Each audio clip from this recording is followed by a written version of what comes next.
अस्सलाम वालेकुम।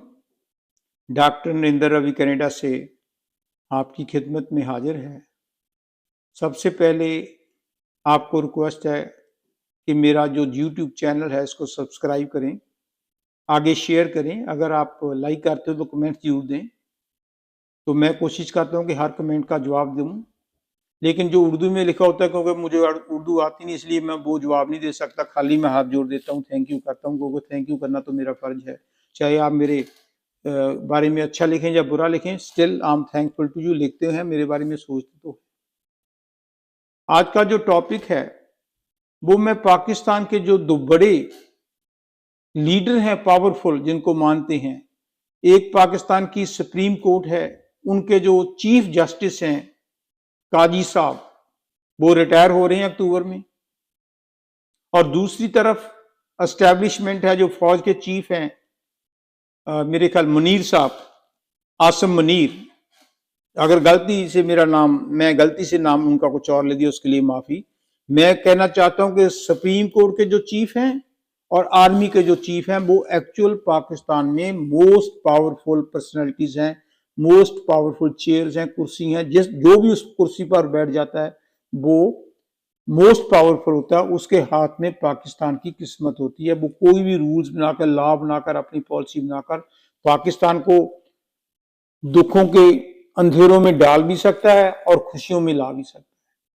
लेकिन ये बदकिस्मती है कि जब से काजी साहब आए हैं, he is very honest, no doubt in it. जब से पहले तो उसको फंसाने के लिए क्या कुछ नहीं किया दूसरे जजों ने, लेकिन खुदा की रहमत थी, वो बच गए। उसकी बीबी को भी जलील किया, उसके बच्चों को भी जलील किया, लेकिन वो जीत गए। वो चाहते थे कि ये कभी भी चीफ जस्टिस ना बने, लेकिन खुदा साथ था, चीफ जस्टिस बन गए। आते ही अपनी कार भी वापस कर दी, कोई सिक्योरिटी भी नहीं लेते, जितनी इनकम है उसको भी लोगों की, अवाम की भलाई के लिए यूज करते हैं। लेकिन हालांकि उनको मुस्लिम लीग नून और पीपल्स पार्टी लेकर आई थी, उनके सपोर्ट में आई थी, लेकिन वो जब कुर्सी पर बैठ गए तो 99% उनका जो इंटरेस्ट था वो जस्टिस था, कुर्सी के प्रति सिंसियरिटी थी। वो किसी पार्टी की तरफ झुकाव नहीं करते थे। लेकिन जो इमरान खान की पार्टी है, वो सोचती है कि काजी साहब आए हैं, इन्होंने हमारी पार्टी के खिलाफ ही फैसले देने हैं। लेकिन ऐसी बात नहीं। वो कोशिश करते हैं फैसला ठीक हो, लेकिन वकील तैयार ही नहीं करते केस। जब केस में दाम ही नहीं होगा तो उनको तो फैसला देना पड़ेगा। और साथ में क्योंकि अब अक्टूबर आ गया, तो जितने भी जजेस हैं, क्योंकि पहले भी वो उनके ग्रुप बने हुए थे इमरान खान की तरफ, उनका टिल्ड था, उनकी फैमिली का, उनकी वाइफ का, उनका बच्चों का। अब जो सीनियर मोस्ट नेक्स्ट जज हैं, उन्होंने अपना ग्रुप बना लिया। काजी फाइज साहब अकेले रह गए, थोड़े से उनके साथ 3 4 5 जज हैं, बाकी सब दूसरी तरफ हैं। और अभी से तैयारी शुरू होगी कि जब अक्टूबर में ये रिटायर होंगे तो वापस कैसे इमरान खान को लाना है। इमरान खान को नहीं लाना, वो हमें क्या अपना फायदा होगा। जैसे वो हमारे IAS के जो आजकल कोर्ट मार्शल लगा हुआ है फैज साहब, उनकी अपनी लंबी स्कीमें थी। उसको इमरान खान के वीक पॉइंट का पता था कि इमरान खान अपनी बीवी की मानता है, और बीवी को खबरें देकर कहो कि मेरे काला जादू है, मुझे ये आया, वो उसको अपना पीर समझने लगा। तो बीवी को कंट्रोल करो। इमरान खान को कोई नॉलेज नहीं है, शरीफ आदमी है। बाद में हम पुतिन की तरह अमेरिका रशिया का मैं बना पूरा राष्ट्रपति बन जाऊंगा, उसकी अपनी स्कीमें थी। वो इतनी गंद डाल गया कि अब उसको चुगना बड़ा मुश्किल है, कांटे इतने बखेर दिए। लेकिन काजी साहब, एक तो बात आप में भी प्रॉब्लम है, if you are too sincere, गंद में सिंसियर नहीं, गंद को दूर करने के लिए थोड़ा सा आप भी उसके बीच में इन्वॉल्व होना पड़ता है, आपके भी छिट्टे पड़ने पड़ते हैं। अगर गंद पड़ा है तो आपको, मैं इस गंद को टच नहीं करता, मैं तो साइड से निकल जाऊं तो रहो। कितनी बार निकलोगे, गंद और बढ़ जाएगा। जब आप नहीं रहोगे तो वो सारे का सारा गंद आपके तरफ फेंक देंगे। तो फिर पछताओगे कि अगर मैं जितनी देर मैं पावर में था, गंद साफ करना था। इसी तरह हमारे वो फौज के जो चीफ हैं, अब वो मस्त हैं, एलिगेशन तो लगते रहते हैं पर वो मस्त हैं। अभी आपके पास साल का टाइम है, अगर गंद को साफ करना है तो थोड़ी सी अपने ऊपर गंदगी तो लेनी पड़ेगी। कुछ तो ताकत की बरतों करो, बेशक वो थोड़ी सी नजायज हो जाए, लेकिन उसको कंट्रोल करने के लिए इसके सिवा और कोई चारा नहीं। डेली एजिटेशन कर रहे हैं, वो केपी से लाकर नफरत फैला रहा है पंजाब में, आप कहते हो कुछ नहीं करना।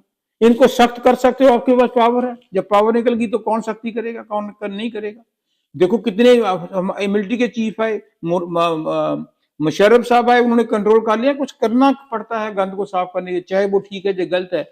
मैं ये कहता हूं कि गंद को साफ करने के लिए थोड़े से लिबरो साइड में ना बैठकर देखो। अगर साइड में बैठकर देखोगे तो पाकिस्तान का बुरा हो जाएगा। आपके पास पावर है, मसल पावर है, आप इसको यूज करो, थोड़ा सा आउट ऑफ द वे करो, कोई फर्क नहीं पड़ता, लेकिन इसी तरह पाकिस्तान की भलाई होगी। अगर अपनी अपनी तरफ बैठे रहोगे, वो कहेंगे, काजी साहब कहेंगे मैंने क्या लेना, मैं तो अपना काम ठीक करूंगा, मैंने एक्सटेंशन नहीं लेनी, नहीं लेनी ना लो, क्या फर्क पड़ेगा। उसके बाद देखना आपका कैसे जुलूस निकालती हैं दूसरे जजेस। मुनीर साहब हैं मिलिट्री में, वो नहीं कुछ करना चाहते, उनको नहीं पकड़ना चाहते, नहीं जबरदस्ती करना चाहते।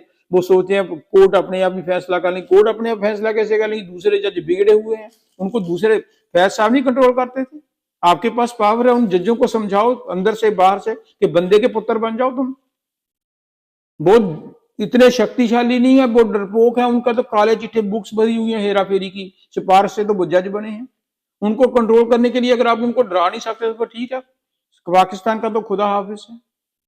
तो फिर रोज लड़ाई झगड़े होंगे, नफरत होगी। तो इसलिए मैंने ये दिल से सोचा, maybe I am wrong, कि दोनों को थोड़ा थोड़ा आउट ऑफ द वे जाकर भी अभी भी टाइम है, काम करना पड़ेगा। अगर अपना अपना मस्ती में रहोगे तो समा दूर नहीं, निकल जाओगे तो फिर ये पाकिस्तान का और भी बुरा हाल होगा। बाद में पछताओगे कि मेरे पास पावर थी तो मैंने कुछ किया नहीं। अब पावर है, कुछ करो।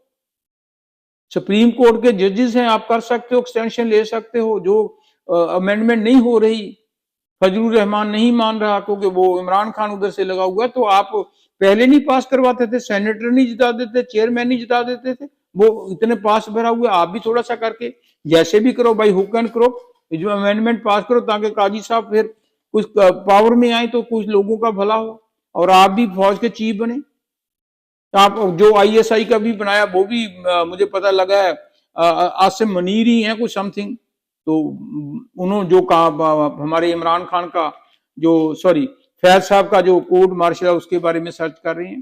तो कुछ ना कुछ तो करो, थोड़ा सा ऐसे ही ना करो कि 100% मैंने तो सीधा ही जाना है, सीधा जाना है। तो जो हाईवे पर है लोग इधर उधर कार चलाते हैं, तो थोड़ा सा आप भी करो ताकि वो एक साइड पे हो जाए, उनको डराओ। तो बस मेरी यही कहना था। बाकी जब समा टाइम इज वेरी प्रेशियस, एक बार निकल गया बाद में कुछ नहीं होता। जब पावर हो तो उसको जैसे भी करो, गंद को साफ करो, थोड़ा सा आउट ऑफ वे चले जाओ, कुछ भी करो।